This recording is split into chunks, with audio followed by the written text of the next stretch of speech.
아멘. 역사를 기록할 땐 두 가지 관점에서 기록을 합니다. 첫째는 인물 중심으로 역사를 기록하게 됩니다. 보통은 시간 순서에 따라서 인물을 기록하게 되고 그 인물과 관련된 여러 가지 사건들을 기록을 하게 됩니다. 또 다른 방식은 사건 중심으로 기록을 하는 것입니다. 역시 시간 순서를 따라 기록을 하긴 하지만 특정한 사건을 중심으로 해서 그 사건과 관련된 여러 인물들을 기록을 하게 됩니다. 하나의 역사책에는 이 두 가지의 방식이 다 통용이 됩니다. 인물을 중심으로 기록하기도 하고 때로는 사건을 중심으로 기록을 하게 됩니다. 구약의 역사서라고 할 수 있는 사무엘, 그리고 열왕기, 역대기. 이 역사서들은 기본적으로 인물 중심으로 기록이 되어 있습니다. 우리가 사무엘과 열왕기를 살펴보았지만 대부분 시간 순서에 따라서 인물 중심으로 기록이 됩니다. 하지만 특정 사건이 있을 때 그 사건을 중심으로 해서 시간과 상관없이 여러 인물들을 기록을 하게 되는 것을 보게 됩니다. 역대기는 열왕기와 더불어 분열왕국 시대를 다루고 있는 역사서입니다. 역대기가 열왕기서와 다른 점은 무엇인가? 똑같은 역사서이긴 하지만 열왕기는 북이스라엘의 역사까지 다 포함한 역사를 기록하고 있지만 역대기에서는 북이스라엘 역사는 기록하지 않습니다.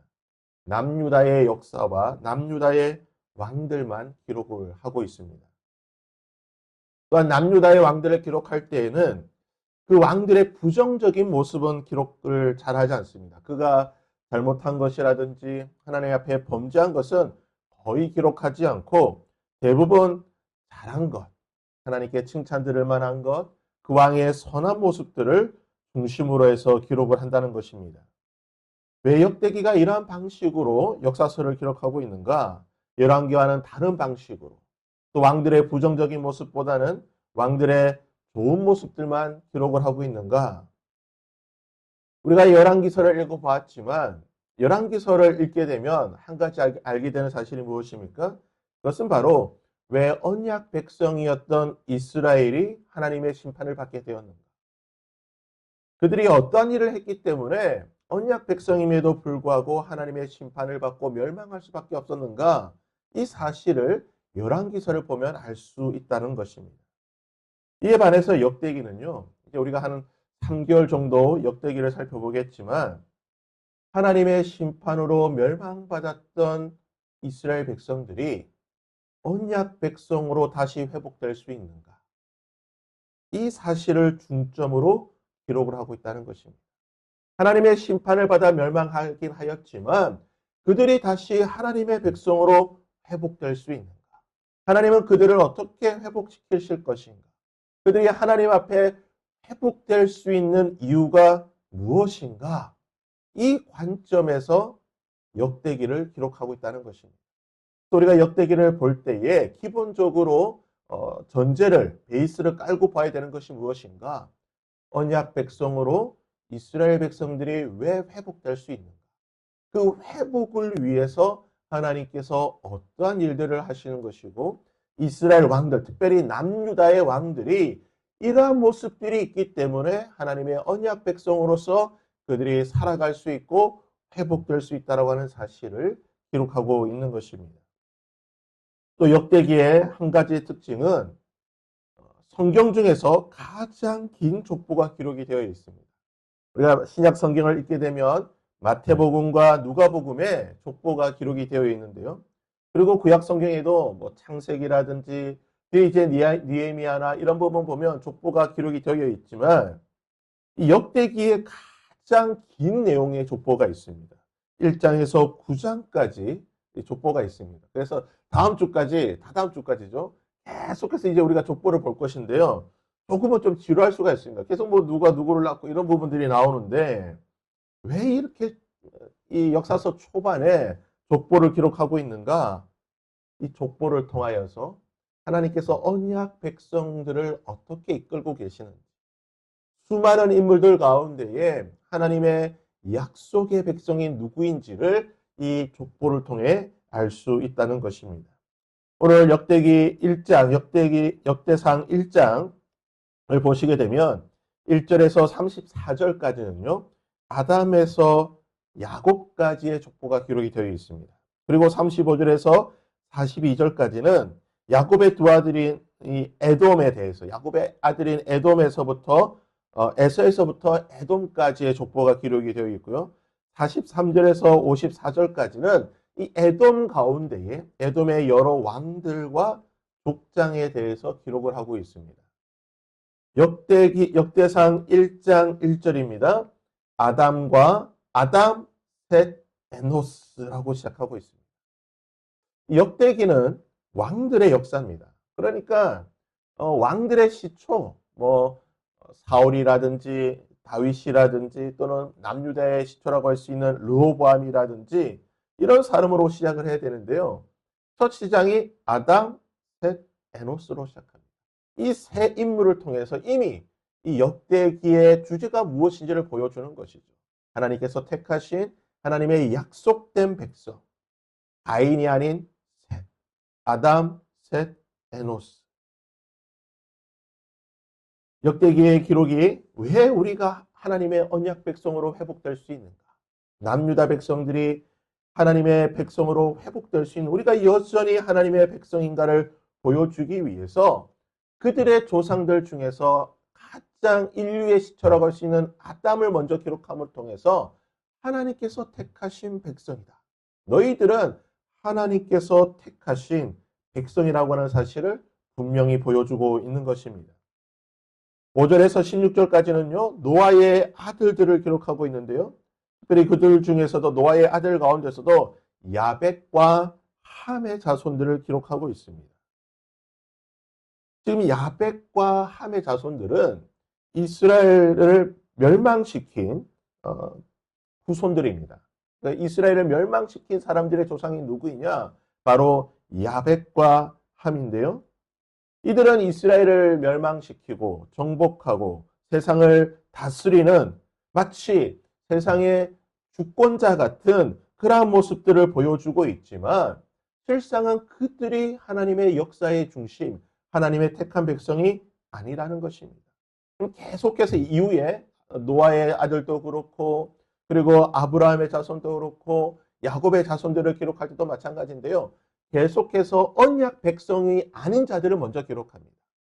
마치 그들은 강한 자들로서 언약 백성을 다스리는 것 같고 세상에서 복을 받은 것처럼 보이지만 실상은 그들이 언약 백성이 아니라 그들이 중심이 되는 것이 아니라 그 후에 나타날 자손들이 언약 백성이고 하나님의 택함 받은 백성이라는 사실을 보여주고 있는 것입니다. 4절을 보시면요. 노아, 셈, 그리고 함과 야벳이라고 기록이 되어 있죠. 보시면요. 콤마, 노아 점 찍고 셈 점 찍고 함과 야벳으로 기록하고 있습니다. 그러니까 노아와 셈을 통한 하나님의 언약이 흘러가는 것이고 이후에 함과 야벳은 그냥 함께 묶어서 이들은 하나님의 언약 백성은 아니지만 하나님의 은혜 가운데에 하나의 민족을 이룰 수 있는 은혜를 받았다라고 하는 사실을 가르쳐주고 있는 것입니다. 하나님의 언약의 흐름은 노아와 셈을 통해서 이어지고 있습니다. 창세기 10장을 보시게 되면요. 노아가 자신의 아들들에 대해서 이렇게 축복과 저주의 언약을 선포하고 있습니다. 이에 이르되 가나안은 저주를 받아 함이죠. 그의 형제들의 그의 형제의 종들의 종이 되기를 원하노라 하고 또 이르되 셈의 하나님 여호와를 찬송하리로다. 가나안은 셈의 종이 되고 하나님이 야벳을 창대하게 하사 셈의 장막에 거하게 하시고 가나안은 그의 종이 되게 하시기를 원하노라. 노아 점 찍고 셈 이들이 하나님의 언약 백성이고 함과 야벳은 언약 백성을 섬기기 위해서 언약 백성을 언약 백성답게 만들기 위해서 하나님께서 허락하신 자들이라고 하는 사실을 보여주고 있는 것입니다. 야벳의 자손과 함의 자손이 비록 잘 나가는 것 같지만 그들이 한때는 이스라엘 백성들을 다스리고 언약 백성을 통치하는 것 같지만 그들은 덕가지일 뿐인 것입니다. 하나님의 은혜의 줄기는, 은혜의 본줄기는 노아와 그리고 셈을 통해서 흘러간다는 사실을 분명히 보여주고 있습니다. 그래서 오늘 말씀을 보시면요, 이렇게 계속해서 기록합니다.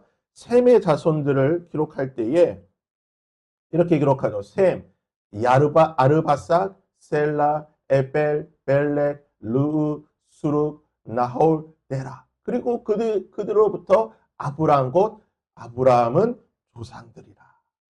그러니까 셈으로부터 이어지는 이 핏줄을 통하여서 이스라엘 백성들의 조상, 믿음의 조상, 하나님의 택함 받은 조상들이 나오게 되었다라고 하는 사실을 보여주고 있습니다.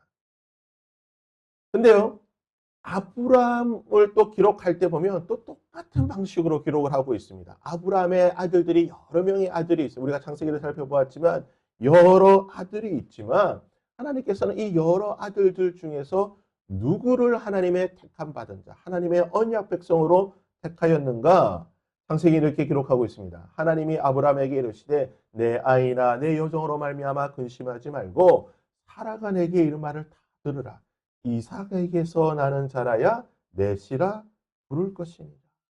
여러 아들들 중에서 이삭을 통해서만 하나님의 언약이 있을 것이다. 그를 통해서 난 자들만 넷이 언약의 백성이라고 하나님께서 약속하십니다. 하지만 하나님께서 이삭을 택하시고 이삭에게 언약의 백성이라고 하는 것을 주셨지만 동시에 또한 이렇게 말씀하고 계십니다. 그러나 내 여종의 아들도 넷이니 내가 그로 한 민족을 이루게 하시니라. 이스마엘을 통해서 또 보게 되는 그두라를 통해서 여러 아브라함의 아들을 통해서도 하나님께서 한 민족을 이루게 하시고 그들에게도 하나님의 은혜가 있게 하실 것이지만 하나님의 언약, 하나님의 약속은 이삭에게만 있다라고 하나님께서 말씀하고 계십니다. 그래서 오늘 족보도 보시면요. 노아에게 했던 방식 그대로 쓰고 있습니다. 노아의 세 아들 중에 언약 백성과 언약 백성이 아닌 자들을 구분하고 있고 28절에 보시면요. 아브라함의 자손은 이삭과 이스마엘이라 라고 말하고 난 뒤에 언약 백성이 아닌 자들 그러나 하나님의 은혜 가운데에 한 민족을 이루었던 이스마엘에 대한 족보를 기록하고 있고 그리고 또한 32절에 보시면 아브라함의 소실 그두라가 낳은 자손들 이삭이 아닌 또 다른 아브라함의 자손들인 시므람과 역산과 무단과 여러 아들들에 대해서 쭉 기록하고 있다는 것입니다. 이들은 비록 하나님의 백성은 언약 백성은 아니었지만 하나님께서 은혜를 주셔서 한 민족을 이룰 수 있도록 하셨지만 하나님의 은혜, 하나님의 약속, 하나님의 언약은 이삭에게만 있다라고 하는 것입니다. 그래서 34절에 보시면요. 이렇게 기록하죠. 아브라함이 이삭을 낳았으니 이삭의 아들은 똑같은 방식이에요. 또 에서와 이스라엘이로다. 그리고 나서 또 에서를 먼저 기록하고 언약 백성은 아니지만 하나님의 은혜 가운데 한 민족을 이루었던 에서를 먼저 기록하고 난 뒤에 그리고 나서 언약 백성이 된 야곱, 이스라엘을 기록하고 있는 것입니다. 역대상 1장에서 우리가 보게 되는 사실이 무엇입니까? 하나님께서 누구는 언약 백성으로 택하시고 누구는 언약 백성으로 택하지 않으셨습니다. 비록 언약 백성은 택하지 않으셨지만 그들에게도 은혜를 주셔서 한 민족을 이루게 하셨지만 하나님은 특별한 사람을 언약 백성으로 지명하고 그를 언약 백성으로 택하여 주셨습니다. 그 이유가 무엇입니까? 알 수가 없는 거예요. 하나님께서 왜 이삭을 택하셨는지 하나님께서 왜 셈을 택하셨는지 하나님께서 왜 야곱을 택하셨는지 이유를 기록하지 않습니다. 하나님께서 그냥 택하셨다는 거예요. 여러분 하나님의 은혜는 바로 이러한 은혜인 것입니다. 하나님이 왜 우리를 택하여 주셨습니까? 하나님이 왜 우리를 오늘 이 시간에 우리를 불러주시고 왜 우리를 하나님의 언약 백성으로 택하여 주셨습니까? 우리가 잘났기 때문에요. 우리가 뛰어나기 때문에요. 우리에게 무언가 있기 때문에 아닌 것입니다. 그냥 하나님이 우리를 택하 주신 거예요. 그냥 하나님이 우리를 사랑하여 주시고 택하여 주신 것입니다. 이것을 신학적으로는요. 무조건적인 은혜라고 하는 것입니다. 우리에게는 아무 조건이 없습니다. 택함 받을 조건도 없고 은혜 받을 조건이 없음에도 불구하고 하나님께서 우리를 무조건적으로 사랑하여 주시고 자격 없는 우리를 자격 있다라고 불러주시고 언약 백성으로 삼아 주셨다는 것입니다. 오늘 하루 이 은혜가 우리 가운데 있기를 바랍니다. 하나님께서 우리를 자격 없는 우리를 사랑하여 주셨고 무조건적으로 우리를 사랑하여 주셨던 이 은혜가 오늘 하루 우리에게 충만하여 우리 가운데 이 은혜로 말미암아 큰 기쁨과 은혜가 있기를 주님의 이름으로 부탁드립니다. 함께